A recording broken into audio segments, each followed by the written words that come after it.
Har kuni ish. Haftada 6 kun, faqat yakshanba kuni dam. Yakshanba kuni uyda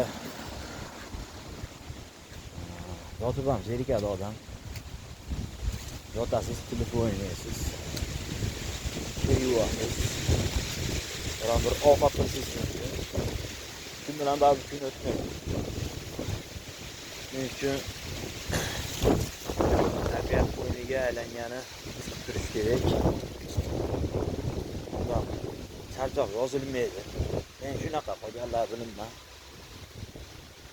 Shuning uchun hech bo'lmaganda bir haftada bir marta o'zim prosta shunday kiyinaman. Ma'sumni taqib, o'zimga yoqqan narsani eshitib, kechib ketaman. Yaqinlarim bilan gaplashaman tabiat qo'ynida. Manzara juda chiroyli parklar bor bu yerda.